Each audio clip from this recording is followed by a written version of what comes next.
Hello friends, आप सभी कैसे हैं? उम्मीद करते हैं कि आप लोग अच्छे होंगे, आपकी तैयारी भी काफ़ी अच्छी चल रही होगी। जो हम लोग बीपीएससी एईडीओ के लिए तैयारी करा रहे हैं, उसमें आज हम लोग एक इम्पॉर्टेंट लेक्चर लेकर आए हैं, जो जो थर्ड पेपर है एप्टीट्यूड वाला, उसके सेक्शन को ये कवर करेगा।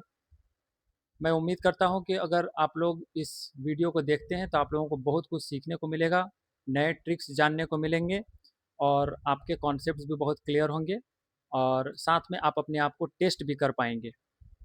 ठीक है। अगर आपको हमारा ये प्रयास अच्छा लग रहा है, आप चाहते हैं कि इस तरह की वीडियोस और हम लेकर आएँ, तो आप हमारे चैनल को सब्सक्राइब करना ना भूलें और नोटिफिकेशन बेल पे भी आप क्लिक कर लीजिए, ताकि हम ऐसा वीडियो जब भी बनाएं तो आपको नोटिफिकेशन मिलता रहे। ठीक है, चलिए तो अब बिना टाइम वेस्ट किए हुए हम लोग चलते हैं अपने पहले क्वेश्चन की तरफ। तो जो पहला क्वेश्चन है, आप देखिए यहाँ लिखा हुआ है, three numbers are in the ratio of 3:4:5 and their LCM is 2400। The HCF of the number is, sorry, ये पूछा जा रहा है कि तीन संख्याएं जो 3, 4, 5 के अनुपात में है और उनका लासापा 2400 है, तो उसका एचसीएफ क्या होगा। ठीक है। तो इसको करने के बहुत सारे तरीके हैं, लेकिन मैं आप लोगों को शॉर्टकट तरीका बताऊंगा। लेकिन उसको बताने से पहले मैं ये कोशिश करूंगा कि थोड़ा सा मैं ब्रीफ दूं कि एलसीएम क्या होता है, एचसीएफ क्या होता है। ऐसे आप लोग सभी लोग जानते हैं, लेकिन फिर भी मैं थोड़ा आप लोगों को बताना चाहूँगा। देखिए, जो एलसीएम होता है ना, लोवेस्ट कॉमन मल्टीपल को हम लोग एलसीएम कहते हैं।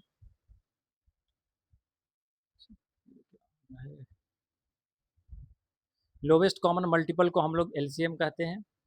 इसमें क्या होता है कि जैसे अगर मानिए कि आपसे एलसीएम पूछा गया 5, 15 और 25 का, तो इसका मतलब ये हुआ कि आपसे ये पूछा जा रहा है कि सबसे छोटा नंबर वो कौन सा नंबर है जो इन तीनों नंबर से डिवाइड होगा।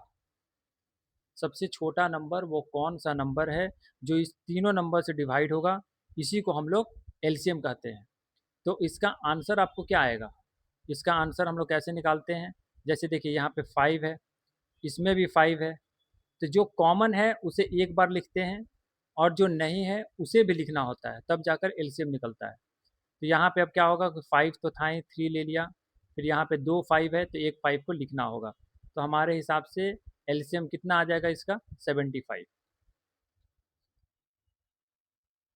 ठीक है। थोड़ा एलसीएम को समझाना ज़रूरी था। जो एचसीएफ है, अगर एचसीएफ आपसे पूछा जाए कि 8 और 4 का एचसीएफ क्या होगा,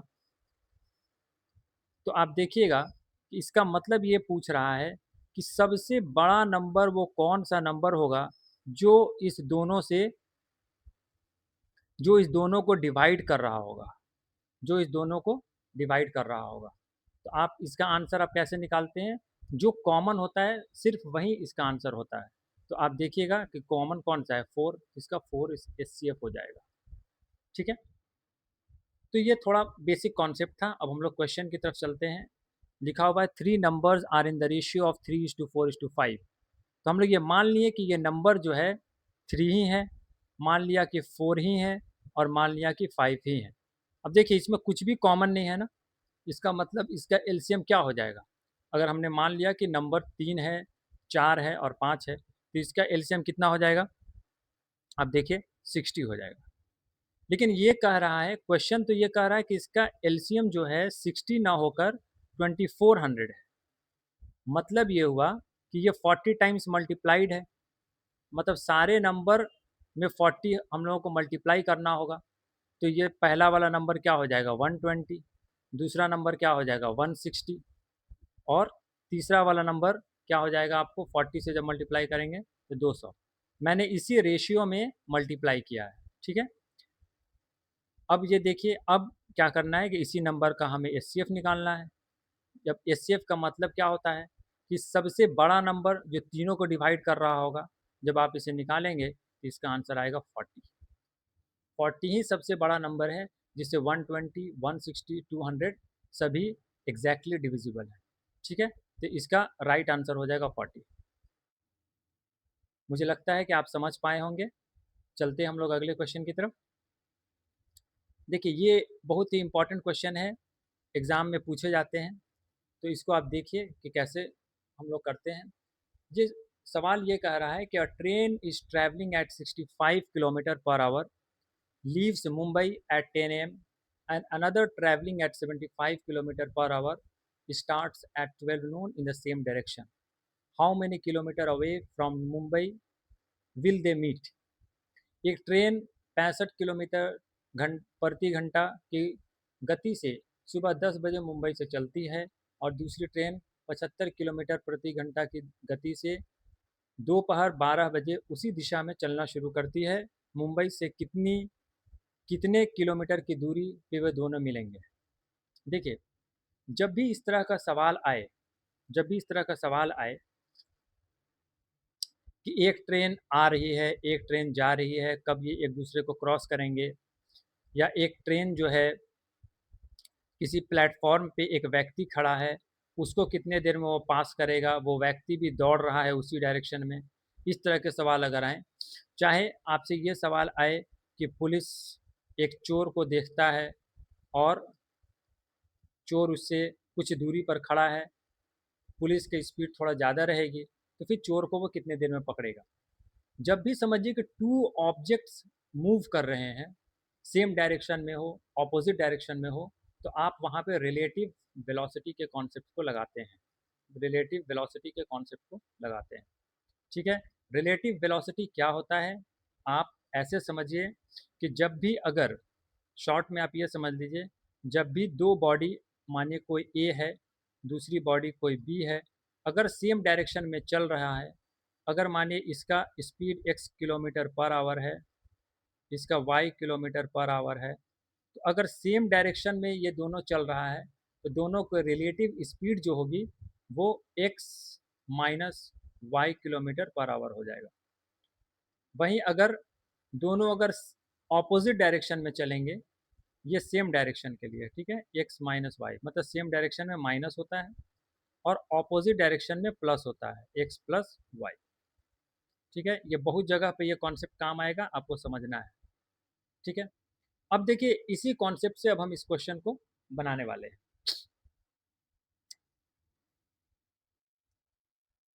इसी कॉन्सेप्ट से हम लोग इस क्वेश्चन को बनाएंगे, ये आप लोग समझ गए।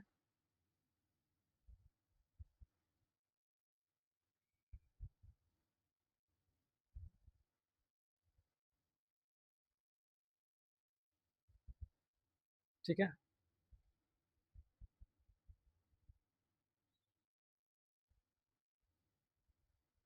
तो देखिए इसमें क्या है, इस क्वेश्चन में ये कहा जा रहा है कि 10 एएम में 10 एएम में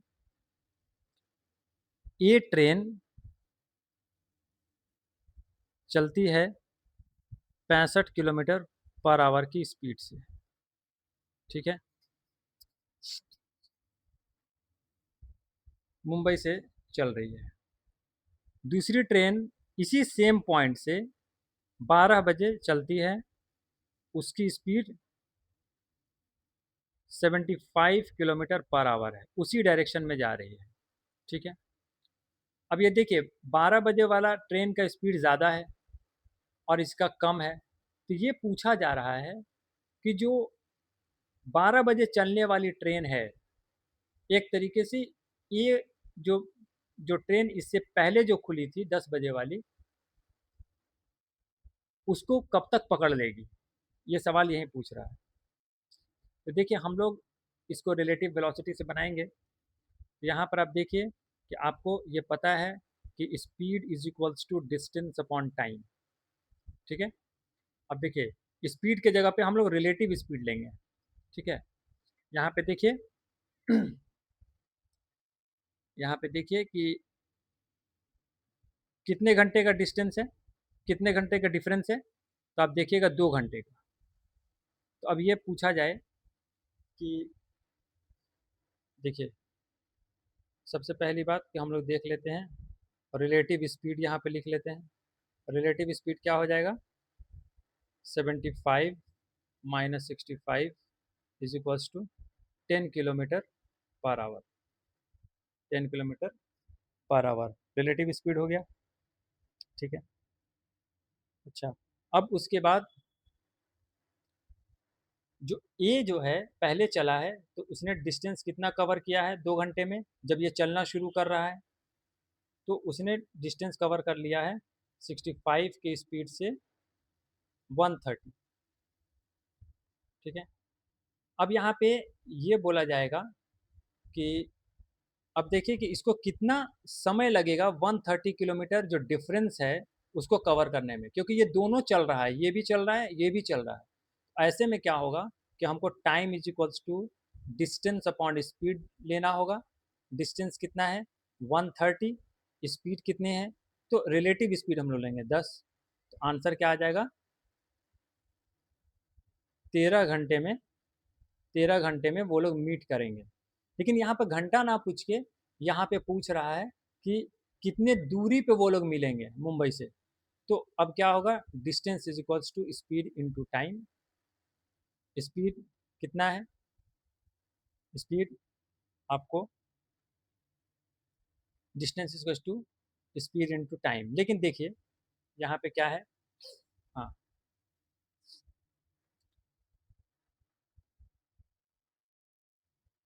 13, और ये किसका किसका हम लोग स्पीड लेंगे, एक जो बाद में चली ट्रेन है उसका स्पीड हम लेंगे 13 × 75। तो इसका आंसर कितना आ जाएगा 975। ठीक है। होप कि आपको समझ में आया होगा। इसमें हमने क्या किया कि रिलेटिव स्पीड को कंसीडर किए, जो सेम स्पीड सेम डायरेक्शन में चल रहा था इसलिए मैंने स्पीड को माइनस किया तो रिलेटिव स्पीड निकल गया।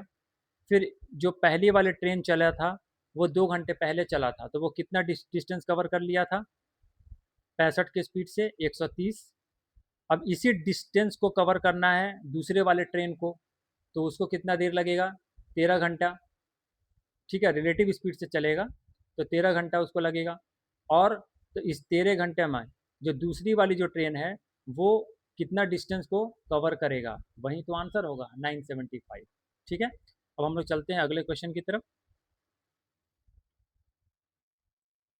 एक A covers half of is distance with 20 kilometre per hour and rest with 30 kilometre per our.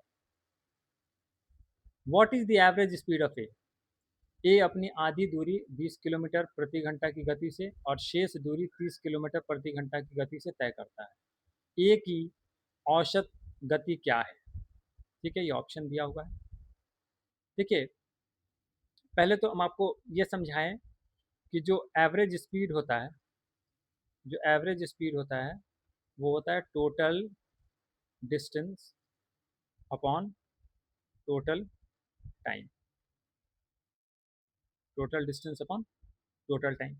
देखिए कभी भी अगर आप इस तरह के सवाल को अजम्पशन से बनाएंगे तो जल्दी आप आंसर तक पहुंच पाएंगे। एक्स वाई जेड लेंगे तो उसमें आप फंसे रह जाएंगे। ठीक है। तो इसको देखिए हम लोग अजम्पशन से कैसे बनाते हैं।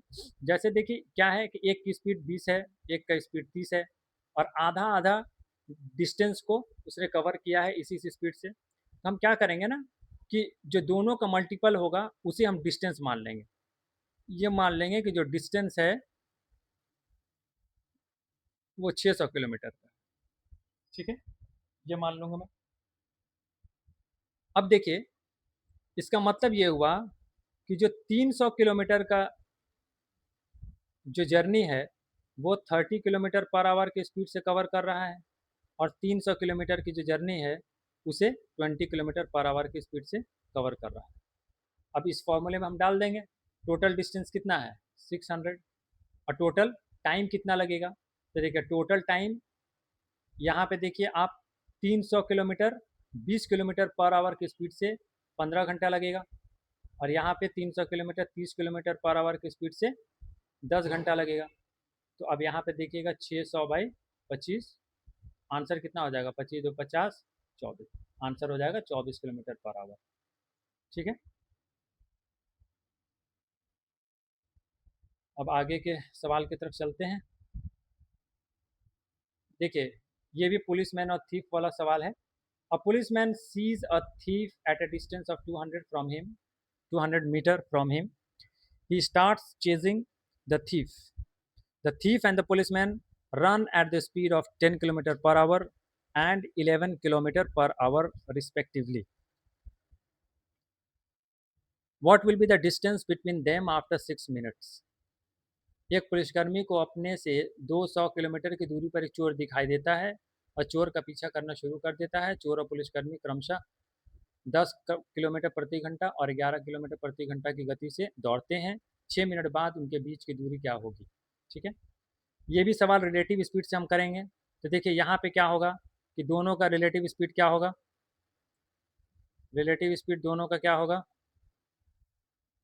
11 kilometre per our minus 10 kilometre per hour हो जाएगा 1 किलोमीटर पर आवर। लेकिन एक बात आपको ध्यान देना है कि यहाँ पे यूनिट 6 मिनट में पूछ रहा है और यहाँ पे मीटर में दिया हुआ है।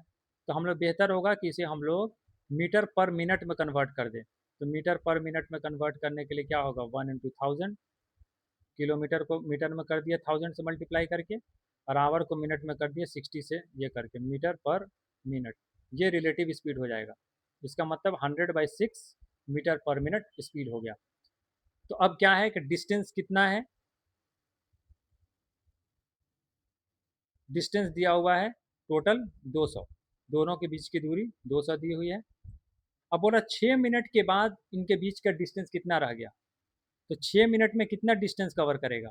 Distance covered, distance covered 6 minute में कितना होगा? 6 इंटू 100/6 मतलब 100 मीटर कवर करेगा।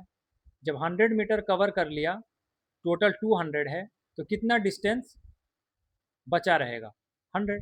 आंसर इसका 100 हो जाएगा। ठीक है, उम्मीद करते हैं कि आपको समझ में आ रहा होगा। अगर आपको समझ में आ रहा है तो प्लीज़ लाइक और सब्सक्राइब करना ना भूलें, क्योंकि आप हमें इनकरेज करेंगे तो इस तरह के और हम वीडियोज़ ला पाएंगे, क्योंकि ये वीडियोज़ लाने में काफ़ी मेहनत हो रहा है। अगर आप लोग पसंद करेंगे तो इस तरह के बहुत सारे वीडियोज़ हम लेकर आएंगे जो आपको एग्ज़ाम में काफ़ी मदद करने वाला है। ठीक है, तो चलिए हम लोग नेक्स्ट क्वेश्चन की तरफ चलते हैं। ये देखिए, an article is sold at 7/8 of its marked price. If the profit is twice the discount offered, the find the profit percentage. एक वस्तु को उसके अंकित मूल्य के 7/8 भाग पर बेचा जाता है। यदि लाभ दी गई छूट का दुगुना है तो लाभ प्रतिशत ज्ञात कीजिए। देखिए, जब भी ऐसा क्वेश्चन आए तो आपको एक बात समझना है कि देखिए सीपी, और सीपी पे क्या होता है कि बढ़ाकर दाम रख देता है, उसे बोलते हैं मार्क्ड प्राइस। ये कॉस्ट प्राइस है। इसी पे कुछ वो बढ़ाकर मार्किंग कर देगा, वो मार्क्ड प्राइस होगा। फिर कुछ डिस्काउंट देकर वो सेल करेगा, वो सेलिंग प्राइस होगा। ठीक है, तो इस क्वेश्चन में क्या कर रहा है? An article is sold at 7/8 of its marked price. अगर मानिए मार्क्ड प्राइस 8 है तो 7 में बेच रहा है। हम इसे रेशियो वाले फॉर्म में तोड़ेंगे क्योंकि आसान होगा बनाने में। बोल रहा है कि अब देखिए, if the profit is twice the discount offered, discount कितना दिया गया? 1 का। यहाँ पे वो बोल रहा है कि if the profit is twice the discount offered, मतलब जितना डिस्काउंट दिया उसका दुगना प्रॉफिट है। प्रॉफिट तो कॉस्ट प्राइस पे से हो रहा होगा, तो जब उससे दो, उसका दुगना प्रॉफिट है तो कितना प्रॉफिट होगा? 2 होगा। तो यहाँ पे क्या हो जाएगा कि 5, यहाँ 5 रहेगा तब तो जो सेलिंग प्राइस है वो 2 ज़्यादा रहेगा। ठीक है, तो हमारा ये बन गया। अब आसानी से हम लोग प्रॉफिट परसेंटेज निकाल लेंगे। तो प्रॉफिट कितना हुआ? 2 का, और सेलिंग प्राइस कॉस्ट प्राइस कितना है? 5 इंटू 100, आंसर 40। देखिए कितने आसानी से इस क्वेश्चन को बना दिया गया। अगर आप इसे लेट एक्स वाई जेड लेते तो आपको बनाने में काफ़ी समय लगता। उम्मीद करते हैं कि आप लोग अप्रिशिएट कर पा रहे होंगे, आपको पसंद आ रहा होगा। चलिए नेक्स्ट क्वेश्चन की तरफ हम लोग चलते हैं। देखिए, ये क्वेश्चन है, बोल रहा है कि 5 का power 5x + 5 is 1, then x is equal to what? यदि दिस बराबर 1 तो x बराबर क्या होगा? देखिए कुछ लोग इस क्वेश्चन को देखकर घबरा जाएंगे, लेकिन यह क्वेश्चन काफ़ी आसान है। इस तरह का क्वेश्चन कभी भी आए तो आपको बेस को बराबर करना है। यहाँ पे बेस क्या है? 5। तो इधर भी आपको बेस 5 बनाना होगा। यहाँ 1 दिया हुआ है, तो हमें पता है कि किसी भी नंबर का पावर अगर 0 रहे तो 1 हो जाता है, किसी भी नंबर का पावर अगर 0 रहे तो 1 हो जाता है। यहाँ पर हमें बेस सेम बनाना है, तो हम क्या करेंगे कि 5 का पावर 0 लिख देंगे। जब बेस सेम है तो ऊपर वाले को हम लोग बराबर कर सकते हैं। 5x+1 is equals to 0, x is equals to -1। Answer आ जाएगा -1। ठीक है, हम लोग नेक्स्ट क्वेश्चन की तरफ चलते हैं। देखिए, the speed of the stream is 5 kilometre per our. A motor boat goes 10 kilometer upstream back and back again to the starting point in 50 minutes. What is the speed of the motor boat in still water? Answer यहाँ पे पूछा जा रहा है। अब देखिए, यहाँ पे जब हमसे आंसर पूछेगा तो देखिए इसको कैसे बनाना है आपको। थोड़ा मैं बोट और स्ट्रीम वाला जो भी क्वेश्चन आता है उसके लिए थोड़ा हम आपको कॉन्सेप्ट बता दें। देखिए, अगर मानिए बोट का स्पीड हम लोगों ने b माना और रिवर या स्ट्रीम का स्पीड हमने r माना, तो इसमें दो तरह की बातें आती है। एक है कि अगर मानिए बोट जो है वो डाउन स्ट्रीम जा रहा है, मतलब कि धारा के साथ धारा के डायरेक्शन में जा रहा है, तो क्या होगा, दोनों का स्पीड ऐड हो जाएगा, दोनों का स्पीड ऐड हो जाएगा। अगर वहीं धारा के उल्टा आएगा तो दोनों का स्पीड माइनस हो जाएगा। ठीक है, तो ये समझिए कि ये डाउन स्ट्रीम का स्पीड है और ये अप स्ट्रीम का स्पीड है। ठीक है, चढ़ाव में माइनस होगा और जब उसी डायरेक्शन में जा रहा है तो प्लस होगा। ठीक है, इतना आप समझ गए। तो ये क्वेश्चन पे हम लोग आते हैं। यहाँ पे ये कहा जा रहा है कि एक बोट है, वो अप स्ट्रीम मतलब रिवर के डायरेक्शन में ही 10 किलोमीटर चला और फिर रिवर के डायरेक्शन से ऑपोजिट फिर वो स्टार्टिंग पॉइंट पाया, मतलब फिर 10 किलोमीटर वो चला और आने और जाने में इसको टोटल समय लगता है 50 मिनट। तो आप ये बताइए, और इसमें बताया गया है कि जो रिवर या स्ट्रीम का स्पीड है 5 किलोमीटर पर आवर है, तो बोट का स्पीड क्या होगा। ठीक है, तो हम लोग क्या करेंगे कि हमें पता है कि speed equals to distance by time.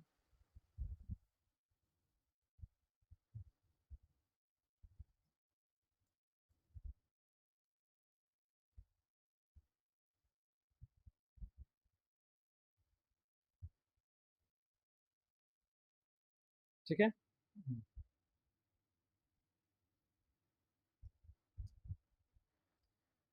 हमें पता है कि speed equals to distance by time. ठीक है, तो देखिए क्या है कि टोटल टाइम कितना लग रहा है। आप देखिए यहाँ पे 50 मिनट्स, लेकिन इधर किलोमीटर आवर में स्पीड दिया हुआ है, ऑप्शन भी आवर में दिया हुआ है, तो हम लोग इसको आवर्स में कन्वर्ट कर देते हैं मिनट को। ठीक है, और यहाँ पे ये टाइम टोटल क्या है, जाने का टाइम और आने का टाइम, दोनों को जोड़कर ही तो ये है। ठीक है, जाने वाले टाइम में इसका स्पीड क्या होगा, जब वो अप स्ट्रीम जा रहा होगा तो उसका स्पीड क्या होगा, b-r, और r के जगह पे हम लोग को दिया हुआ है 5। ठीक है, b-5 और 10 किलोमीटर का डिस्टेंस है दिया हुआ है। फिर जो डाउन स्ट्रीम में वो जाएगा तो 10/b+5। जब इस इक्वेशन को हम लोग सॉल्व करेंगे तो b का वैल्यू आ जाएगा और वही आंसर होगा। लेकिन एग्जाम में जब आप इसको x और b से सॉल्व करने जाएंगे तो समय लगेगा, उससे बेहतर है कि हम लोग ऑप्शन से ट्राई करते हैं इसको।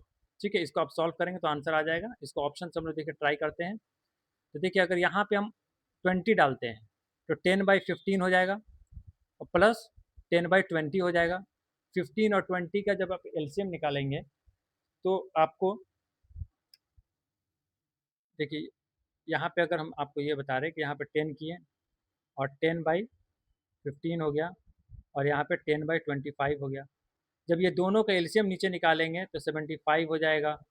और फिर इसके बाद यहाँ पे आप देखेंगे कि 5 50 हो जाएगा और प्लस 30 हो जाएगा। तो देखिए 80/75 आ रहा है, लेकिन 50/60 आना चाहिए। ठीक है, तो ये ऑप्शन गलत है। सेकेंड वाले ऑप्शन को लेकर देख लेते हैं हम लोग।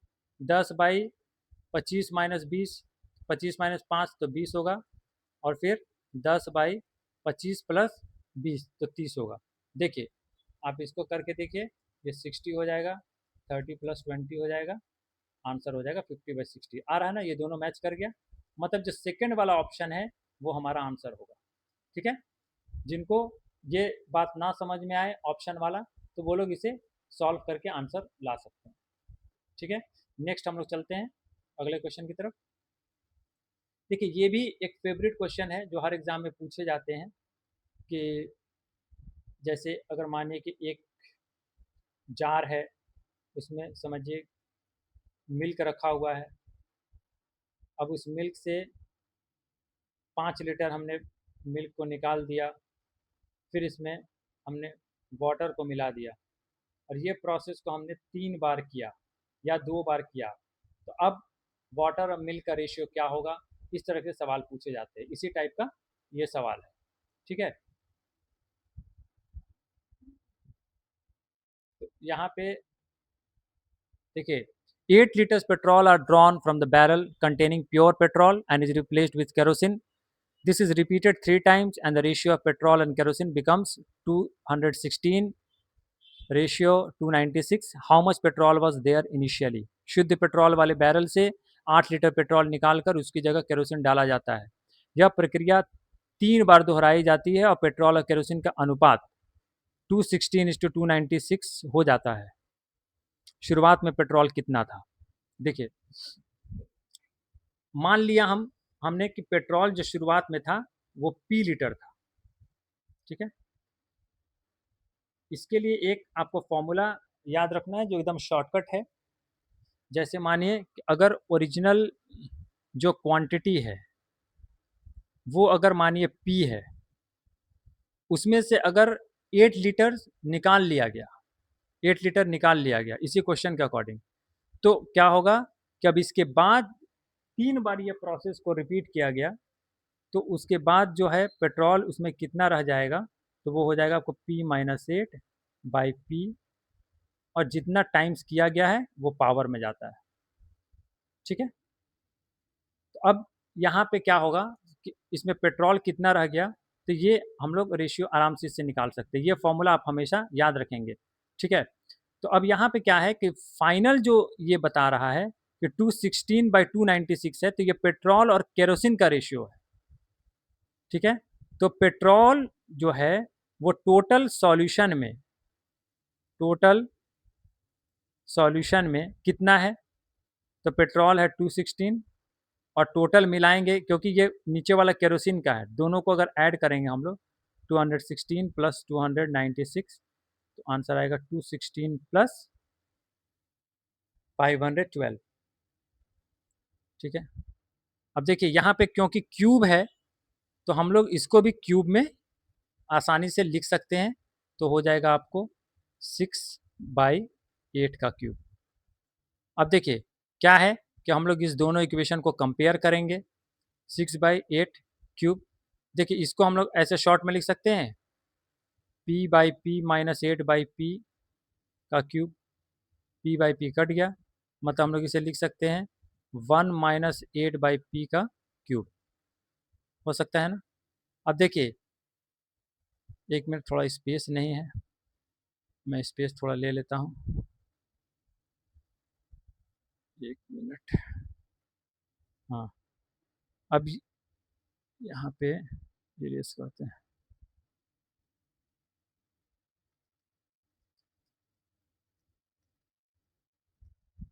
ठीक है, अब देखिए यहाँ पे क्या करते हैं हम लोग कि ये दोनों इक्वेशन को हम लोग कंपेयर करेंगे।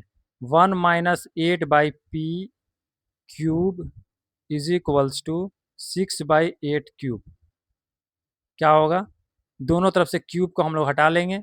1 - 8/P इज इक्वल्स टू 6/8।